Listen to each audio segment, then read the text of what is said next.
অসীম সমুদ্রের বুক চিরে এগিয়ে চলেছে এক রহস্যময় জাহাজ। তার ভেতরে বন্দী এক জীবন্ত জলপরী, যার চোখে লুকিয়ে আছে জলের গভীরতা আর ভয়ঙ্কর এক শক্তি। লোভে অন্ধ মানুষ শুরু করে রক্তের খেলা, আর সেই বিশৃঙ্খলার মাঝে হাজির হয় ইয়ালি, এক তরবারিবাজ যার গলায় ঝুলছে এক জাদুকরী মতি। কিন্তু প্রশ্ন একটাই, কে দিল সেই মতি, আর কেনই বা? উত্তর লুকিয়ে আছে সমুদ্রের গভীরে, যেখানে ঘুমিয়ে আছে ঘোস্ট ড্রাগন।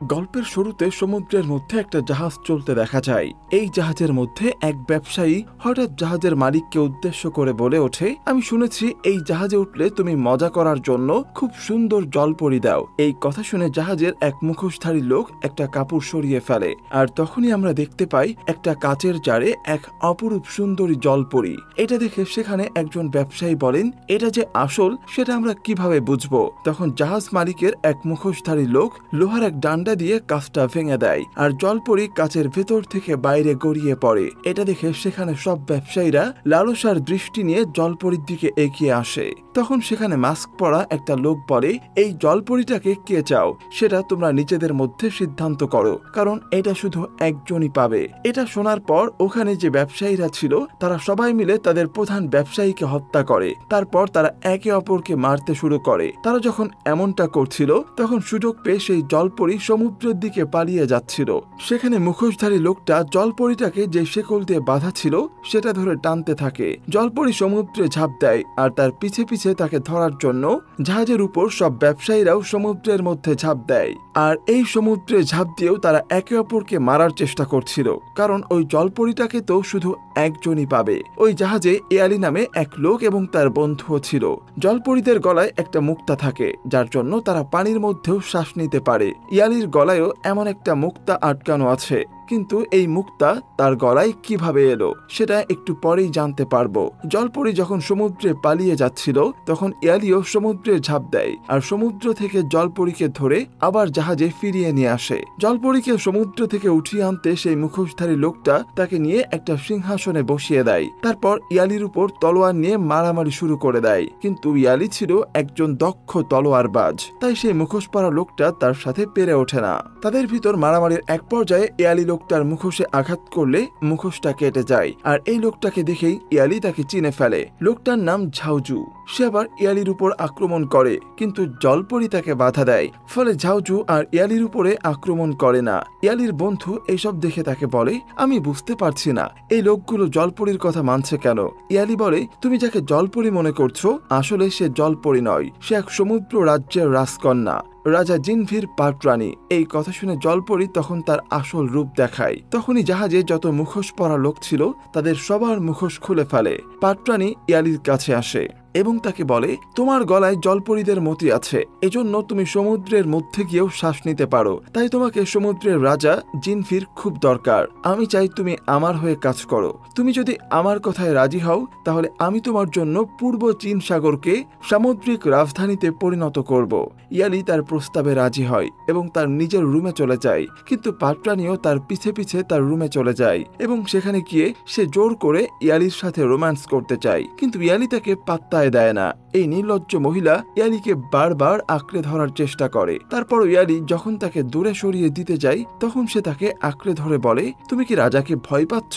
তুমি যদি রাজাকে ভয় পেয়ে থাকো তাহলে বলি, এই পুরো এলাকা রাজা আমার হাতে তুলে দিয়েছেন। ইয়ালি তখন বলে, আমি রাজাকে নয় তোমাকে ভয় পাচ্ছি, তোমার প্রতি আমার কোনো ইন্টারেস্ট নাই, তুমি আমার থেকে দূরে থাকো। এই কথা শুনে পাটরানী বলে, আমি জানি তোমার মনের মধ্যে তোমার পুরনো প্রেমিকা সেই জলপরি এখনো আছে, তুমি এখনো তাকে এদিক ওদিক খুঁজে বেড়াও, তাই না? তার কথা শুনে ইয়ালি খুব অবাক হয়ে যায়। সে বুঝতে পারে না পাটরানী তার প্রেমিকার কথা কিভাবে জানলো।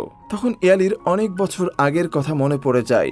অনেক বছর আগে ইয়ালি একদিন সমুদ্রে ডুবে যাচ্ছিল, তখন শিও নামে এক জলপরি তাকে ঠিক সময়ে এসে বাঁচিয়েছিল, আর সেদিন থেকে ইয়ালি জলের নিচে গিয়ে শ্বাস নিতে পারে, কারণ সেদিন তাকে বাঁচানোর জন্য শিও তার গলা থেকে মতি বের করে ইয়ালির গলায় ঢুকিয়ে দেয়।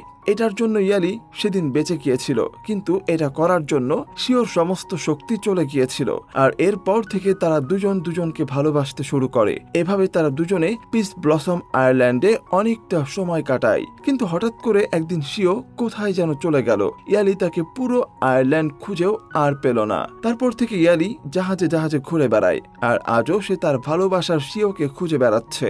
ইয়ালি আজও মনে করে সে তার ভালোবাসাকে একদিন খুঁজে পাবে, তার সাথে সে তাকে তার জাদুর মুক্তাটাও ফেরত দিতে পারবে। এবার কাহিনী আবার বর্তমানে চলে আসে। ইয়ালি পাত্রানির কোনো কথার উত্তর না দিয়ে রুম থেকে বেরিয়ে আসে। বাইরে এসে দেখে সাদা কাপড় দিয়ে কিছু লাশ ঢাকা। ইয়ালি একটা কাপড় উঠিয়ে দেখে সেনাপতিকে জিজ্ঞেস করে, এদেরকে এমন ভাবে কে মারলো? তখন সেখানে থাকা একটা লোক খুব ভয় পেয়ে গিয়ে বলে, আমি সেই শয়তানটাকে দেখেছি, সে এখনো বেঁচে আছে। সে শরীরের মধ্যে ঢুকে সবকিছু খেয়ে বেরিয়ে আসে। ঠিক সেই সময় একটা লাশের পেট হঠাৎ করে ফুলে উঠতে শুরু করে এবং তারপর পেটটা ফেটে সেই জঘন্য পোকাটি বেরিয়ে আসে। তারপর সেখানে থাকা একজন সৈনিকের মুখের মধ্যে ঢুকে যায়। তখনই ঝাও তার গলা কেটে ফেলে যাতে সেই কীটটা খুঁজে পাওয়া যায়, আর সাথে সাথেই সেই পোকাটা বেরিয়ে আসে। সেখানে থাকা একজন সৈনিক সেই পোকাটা ধরে একটা বক্সের মধ্যে বন্দি করে ফেলে। তখন পাত্রানি ইয়ালিকে বলে, এই রাক্ষসী পোকাটা ড্রাগন রাজার শরীর থেকে আসে। যেভাবেই হোক আমাদের এই কীটটা দূর করতে হবে, আর এগুলো যদি এখনই নির্মূল করা না যায় তাহলে এটা 1000 গুণ বেড়ে যাবে। এই পোকাটা এখানে আসার কারণ হলো ড্রাগন রাজাকে এখন তার দ্বীপ ত্যাগ করতে হবে। পাত্রানি বলে, এই ড্রাগনকে খুঁজে পেতে আমাদেরকে সাহায্য করতে পারে একমাত্র জলপরি। পাত্রানি ইয়ালিকে বলে, তাই আমাদের সবার আগে একটা জলপরি খুঁজে বের করতে হবে। এই ব্যাপারে তুমি যদি সাহায্য করো তাহলে তুমি তোমার প্রেমিকাকেও খুঁজে পাবে, আর এতদিন পর তোমার আশা পূরণ হবে। পাত্রানি বলে, শেষবারের মতো জলপরীকে বিসলম আইল্যান্ডে দেখতে পাওয়া গিয়েছিল। এই কথা শুনে ইয়ালি তার রুমে চলে যায় এবং সে আয়ারল্যান্ডে যাওয়ার জন্য প্রস্তুতি শুরু করে। ঝাউজু তখন রানীর কাছে এসে বলে, আপনি অনুমতি দিলে আমি ইয়ালির গলা কেটে মতিটা বের করে আনতে পারি। আমি জানি আপনার জলপরি খুঁজে বের করার মূল উদ্দেশ্যটা ওই মতিটা। পাত্রানি বলে, তুমি কিছুই জানো না। ওই একটা মতি নিয়ে আমি সবসময় তরুণী এবং শক্তিশালী হতে পারবো না। আসলে রানীর উদ্দেশ্য ওই জলপরি আর ড্রাগনের কাছে পৌঁছানো নয়, বরং তার উদ্দেশ্য ইয়ালির সাহায্যে জলপরির কাছে পৌঁছে তাদের মেরে ফেলে তাদের মতিগুলো তো নিবেই, আর সাথে শাহী মতি হাসিল করা যাবে যাতে সে সর্বদা তরুণী এবং শক্তিশালী থাকতে পারে। আর ইয়ালি পাত্রানির এই খারাপ উদ্দেশ্যের ব্যাপারে কিছুই জানতো না। তাই পরদিন সকালে ইয়ালি তার বন্ধুকে নিয়ে জাহাজ থেকে নেমে একটা ছোট্ট নৌকা নিয়ে সে বিস ব্লসম আইল্যান্ডের খোঁজ করে। ইয়ালির গলায় সেই মতি থাকার কারণে সে পানিতে নেমে জলহস্তির মতো দ্রুত তাদের নৌকাটাকে এগিয়ে নিয়ে যায়। অবশেষে তারা দুইজন সেই আয়ারল্যান্ডে পৌঁছে যায়, আর সেখানে গিয়ে তারা অনেকগুলো জলপরীকে খেলতে দেখে। এদের মধ্যে ইয়ালির সেই ভালোবাসার জলপরী শিও ছিল, যাকে সে এত বছর ধরে খুঁজে বেরিয়েছে। ইয়ালি এত বছর পর তাকে দেখে আর নিজেকে নিয়ন্ত্রণ করতে পারছিল না, তাই সে শিওর কাছে গিয়ে তাকে ডাকে। কিন্তু দুঃখের বিষয়, শিও ইয়ালিকে দেখে চিনতে পারে না। ইয়ালি তখন বলে, আমরা দুজন দুজনকে একটা সময় খুবই ভালোবাসতাম। আমরা দুজন একসাথে অনেকটা ভালো সময়ও কাটিয়েছি, কিন্তু তুমি হঠাৎ করে একদিন কোথাও উধাও হয়ে গেলে। তারপর আমি আর তোমাকে খুঁজে পাইনি। তাছাড়া তোমার জাদুর মতিটা আমার কাছে রয়ে গেছে, সেটাও ফেরত দিতে হবে। এত কিছু বলার পরেও শিও বলে, আমি তোমাকে চিনতে পারছি না, তুমি কে? ইয়ালি বলে, তোমার গলার মতি আমার গলার মধ্যে। তুমি এখন আমাকে বলো যে আমি এটা তোমাকে কিভাবে ফিরিয়ে দেব। শিও তখন বলে, আমার কিছুই মনে নেই। আমি জানি না তুমি আমার সাথে মিথ্যা বলছো কিনা, তুমি সত্যবাদী কিনা সেটাও জানি না। তবে আমাদের দলের নেতা বলেছে আমাদের কোনো মানুষের সাথে সম্পর্ক রাখা যাবে না। তখন সেখানে থাকা বাকি জলপরীরা তাদের ওড়না দিয়ে ইয়ালির বন্ধুকে বেঁধে ফেলে, কারণ তারা ভাবছিল এরা কোনো খারাপ উদ্দেশ্য নিয়ে এখানে এসেছে। আর তখনই পাত্রানি আর তার সৈন্যরা সেখানে চলে আসে আর জলপরীদের উপর আক্রমণ করে। এটা দেখে ইয়ালি শিওকে সৈন্যদের তীর থেকে বাঁচানোর অনেক চেষ্টা করে, আর বাকি জলপরীরা একে একে সৈন্যদের মারতে শুরু করে। তখনই জলপরীদের সেই গ্রুপ লিডার সেখানে এসে হাজির হয়। সে সেখানে এসে বলে, আমাদের জলপরীরা কোনো মানুষকে কখনো বিয়ে করবে না, এটার জন্য তারা শপথ নিয়েছে। তাই যদি তোমরা বিয়ের উদ্দেশ্যে এখানে আসো তাহলে তোমাদের এই উদ্দেশ্য কখনোই পূরণ হবে না, আর আমাদের এখানে বাইরের কোনো লোক প্রবেশ নিষেধ। তখন ওখানে থাকা আরেকজন জলপরী বলে, এরা এখানে শিওর জন্য আসতে পারে।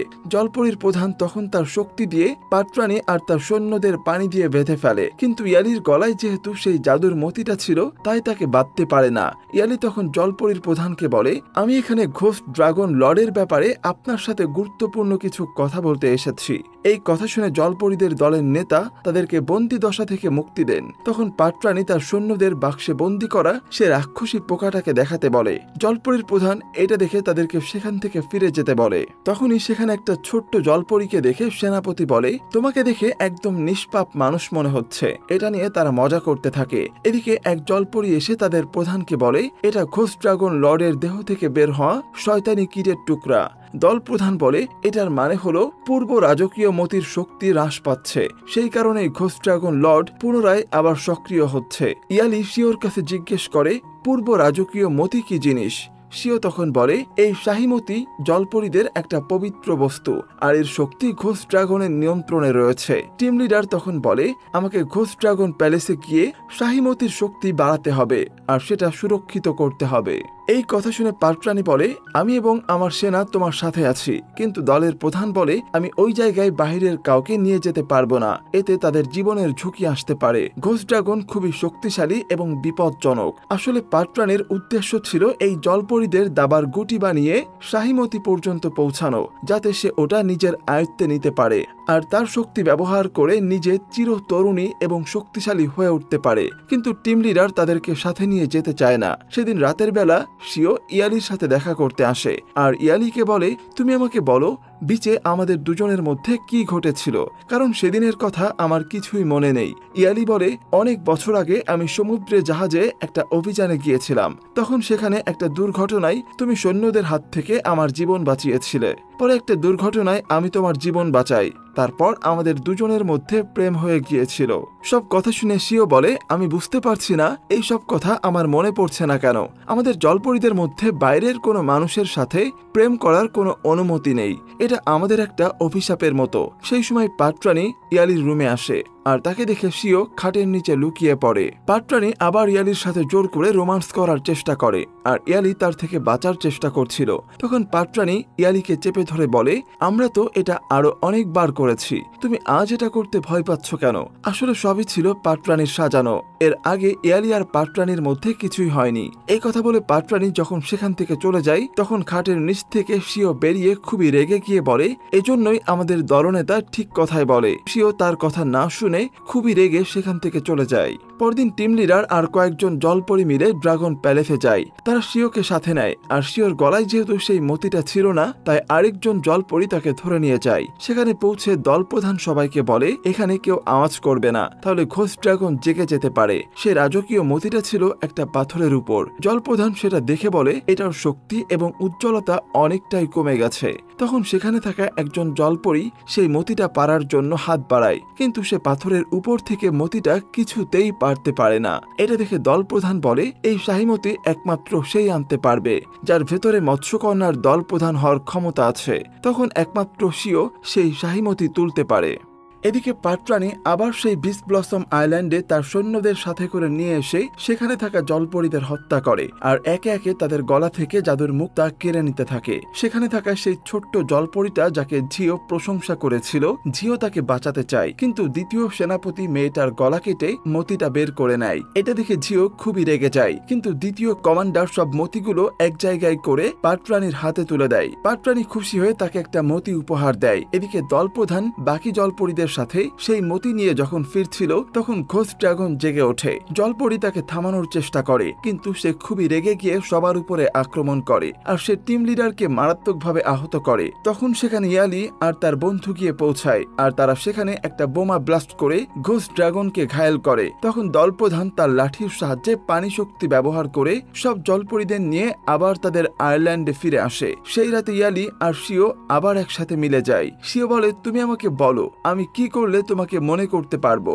এবং আগের মতো ভালোবাসতে পারবো। ইয়ালি বলে, সবকিছু উপরওয়ালার উপর ছেড়ে দাও। এদিকে সেদিন রাতে পাটরানীর রুমে যখন তার এক দাসী যায়, তখন সে খুব কুৎসিত এবং বৃদ্ধা মহিলাকে দেখে। আসলে এই কুৎসিত বৃদ্ধা মহিলাটি পাটরানী। সে আসলে একজন অল্প বয়সী মেয়ের মুখোশ পরে ঘুরে বেড়ায়, তাই তার যৌবন আবার ফিরে আনার জন্য জলপরীদের কাছে যাওয়া। সেই দাসী পাটরানীর আসল চেহারা দেখে ফেলেছিল, তাই পাটরানী তাকে মেরে ফেলে। পরদিন সকালবেলা সব জলপরীরা মিলে তাদের কিছু শক্তি সেই শাহী মতিটাতে পূর্ণ করে, কিন্তু পাটরানী সেই শাহী মতিটা নেওয়ার জন্য পানি থেকে জলপরীদের উপর হামলা করে। পাটরানী আর তার দ্বিতীয় সেনাপতি সেই মতি পেয়ে আজ অনেক শক্তিশালী হয়ে উঠেছে। সে টিম লিডারের উপর মারাত্মকভাবে আক্রমণ করে। এক পর্যায়ে টিম লিডারের গলায় তরবারি ধরে। এটা দেখে সেও ভয় পেয়ে শাহী মতিটা পাটরানীকে দিয়ে দেয়। তখন সেখানে থাকা এক জলপরী খুবই রেগে পাটরানীকে বলে, তুমি এই মতির জন্য আমাদের অনেক জলপরীকে গলা কেটে হত্যা করেছ, তারপরও তোমার এখনো মতি চাই? পাটরানী বলে, এই শাহী মতি ও সব মতির থেকে অনেক বেশি শক্তিশালী এবং মূল্যবান। এটার সাহায্যে আমি সবসময় তরুণী এবং শক্তিশালী হয়ে থাকব। জলপরী তখন বলে, তুমি হয়তো আজ এই শাহী মতির জোরে তরুণী এবং শক্তিশালী হয়ে থাকবে, কিন্তু ড্রাগন রাজা যখন জেগে যাবে তখন এই সামুদ্রিক রাজ্যগুলোর সর্বনাশ করে দেবে। পাটরানী কারো কোনো কথা না শুনেই সেই শাহী মতিটা নিজের মধ্যে শুষে নেয়, যার কারণে তার মধ্যে জলপরীদের মতো অসীম শক্তি চলে আসে। এরপর সে তার লোকদের সেখানে থাকা জলপরীদের সবাইকে হত্যা করতে বলে। এই কথা শুনে ইয়ালি আর তার বন্ধু সেই বারুদ দিয়ে সেখানে একটা বিস্ফোরণ ঘটিয়ে দেয়। এটা করে তারা জলপরী আর তাদের টিম লিডারকে সেখান থেকে বের করে নিয়ে আসে। টিম লিডার শিওকে বলে, আমি আজ তোমাকে একটা গোপন কথা বলবো, সেটা হচ্ছে তোমার ভালোবাসার স্মৃতিগুলো আমার কাছে আছে। আমরা পানিতে থাকি, তাই মানুষের ভালোবাসা আমাদের জীবনে অভিশাপ হয়ে আসে। আমি তোমাকে সেই অভিশাপ থেকে বাঁচাতে চেয়েছিলাম। তাছাড়া আমরা একসাথে একই গোত্র হয়ে বাঁচতে চেয়েছিলাম। আমাকে মাফ করে দিও। এটা বলে সে ইয়ালিকে জড়িয়ে ধরে মারা যায়। এরপর এই আয়ারল্যান্ডের দায়িত্ব এসে পড়ে শিওর কাছে। সেদিন আয়ারল্যান্ডের চারিদিকে পিচ ফুলে ছেয়ে যায়। এটা দেখে বোঝা যায় সত্যি ওখানকার টিম লিডার মারা গেছে। শিও আর ইয়ালি এবার একসাথে লড়তে শুরু করে। তারা প্রথমে সিদ্ধান্ত নেয় জাহাজটাকে ধ্বংস করে দিবে। তখন সেখানে থাকা জলপরীরা শিওকে থামানোর চেষ্টা করে, কিন্তু শিও থেমে যাওয়ার পাত্র নয়। তাই জলপরীরা শিওকে সমর্থন করে, তার হাতে জাদুর লাঠি তুলে দেয়। সব জলপরীদের সমর্থন আর হাতে জাদুর কাঠি নিয়ে শিও অনেক বেশি শক্তিশালী হয়ে যায়। তারা পাটরানীর জাহাজে হামলা করার জন্য রওনা দেয়। তখন পাটরানীর দ্বিতীয় সেনাপতি জলপরীদের উপর হামলা চালিয়ে যাচ্ছিল।